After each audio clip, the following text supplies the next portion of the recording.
ways to cut off fake friends in 2020. You know that shady friend, that friend who is never there for you, that friend who only remembers you when she needs something, that friend who will never ever be there for you, that friend who makes critical comments, who never appreciate anything, always complaining, this is not good enough, why are you looking like this, oh, why are you dressed like this, and never give you any good compliment.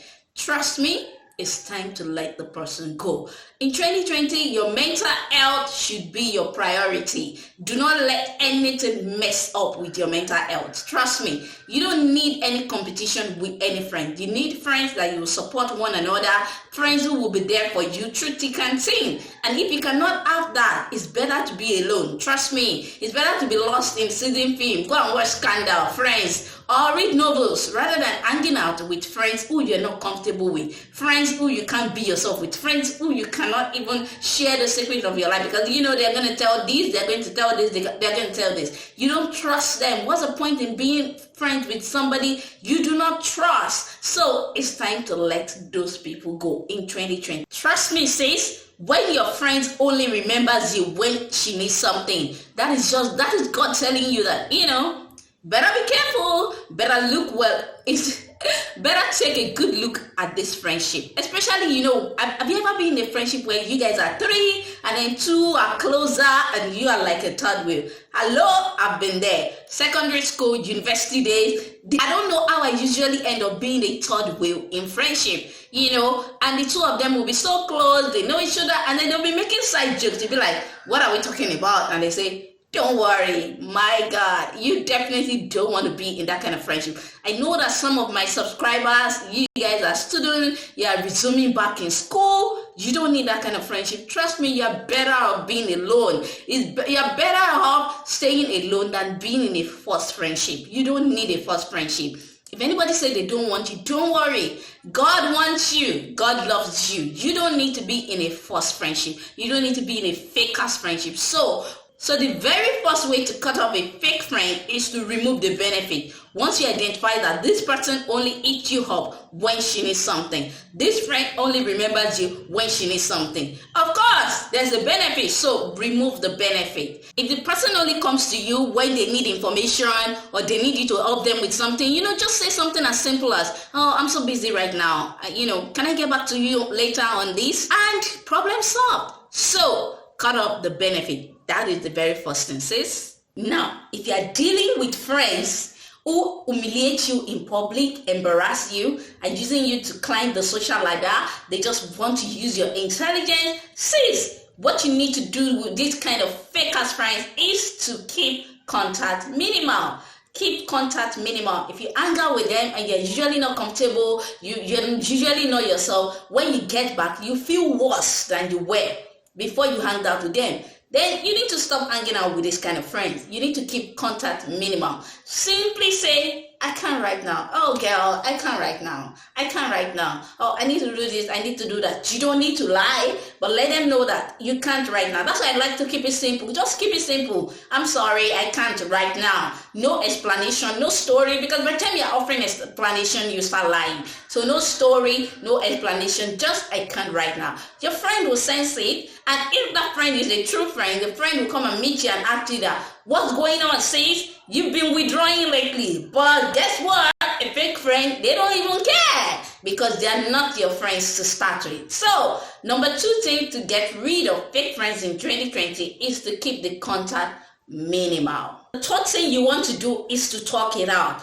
This is very important if you have mutual friends. There are friends you have that, you have mutual friends. You meet at events, you meet at this meeting, at this cycle. So for friends like that, you need to talk it out. You need to sit the friend down and say, just send a text message and say, we need to talk. Let me know a convenient time for you. I know that, when friends, when they hurt each other, we start shading each other on Instagram, Facebook, WhatsApp status. We don't need all that. We're way bigger than that. We don't need to be shading each other on Instagram, Facebook, WhatsApp status. Just send a message, especially when you have mutual friends and you really can't get away from that kind of cycle. So just send a message that, we need to talk. Let me know the most convenient time for you this week.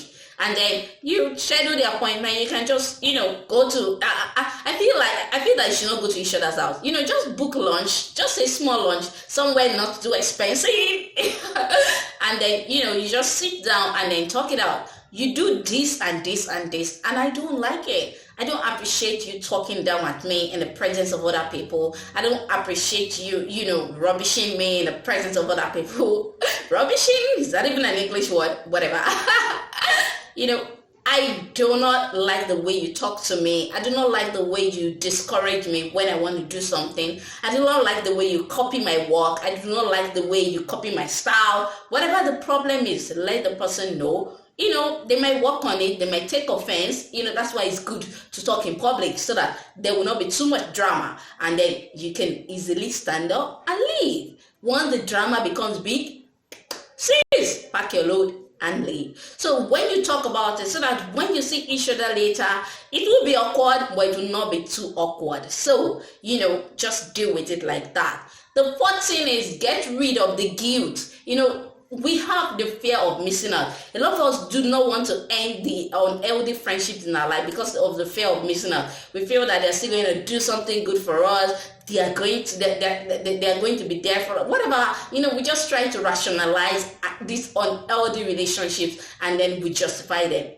I have a video on 5 people you need in your life. Just go and watch that and build that. You need just one friend. You don't need too many friends. You don't need all this unhealthy relationship that gives you a headache, that make you feel lesser than yourself, that affect your self-worth and self-esteem. You do not need friends like that. You don't need friends that make you want to commit suicide.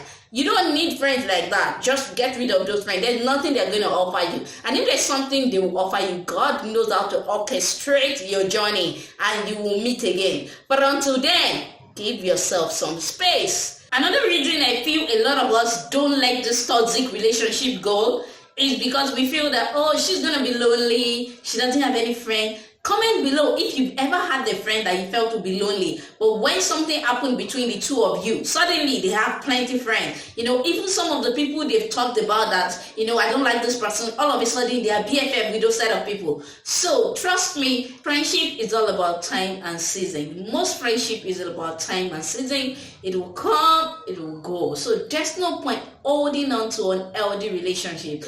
God has new people in store for you. You just need to ask yourself, what do I need to do to be a good friend?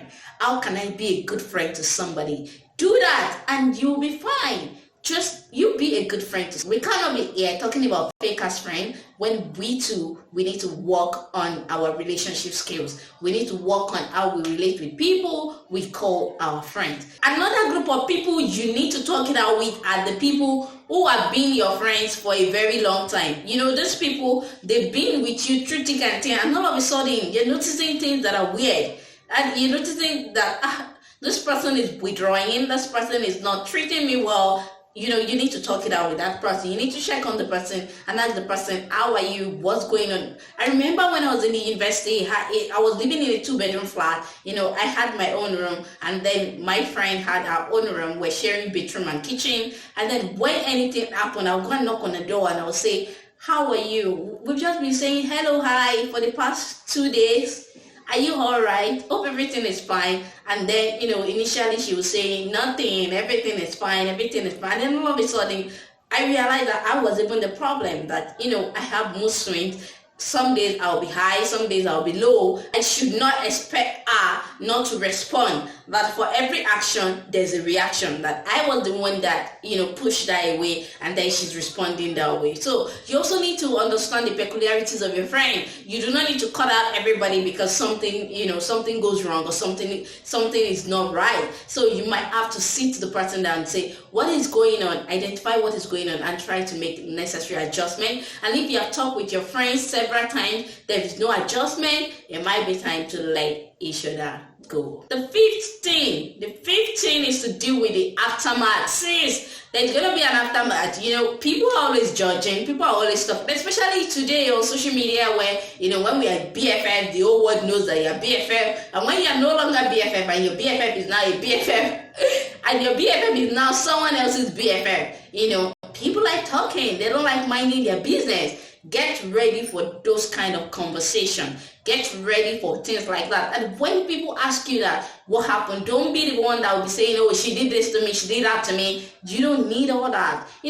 You can just say, I don't know, we drifted apart, it didn't work out. Those are the things I like to say. We haven't spoken in a long while, we just drifted apart. Simple. Don't offer too much explanation. Don't start saying, oh, she did this to me, she did that to me. Not only are you saying bad things about your friend, you're also saying bad things about yourself. Because what you're telling people is that if they're friends with you and that friendship doesn't work out, you go behind their back and go and start saying things that are bad about themselves. So the fifth thing when it comes to cutting out fake friends is to deal with the aftermath. Be prepared that people are going to ask you that what happened between you and Joy, what happens between you and Faith, what happened between you and Sade, what happened between you and Damage.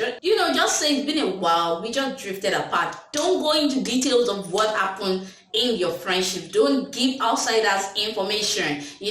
You want to be the mature person. You want to be the good person. She might be telling people that, oh, she did this, she did that, she did that. But you don't need to do that. You just, say that. You just drifted apart. Period. End of story. I hope you learned something from this video. And if you have a trick or tip on how to cut off fake friends, do let us know in the comment section below. If you like this video, give me a thumbs up. Share it with your friends. And do not forget to subscribe. Until same time, same place next week. Stay fit and healthy. Bye for now.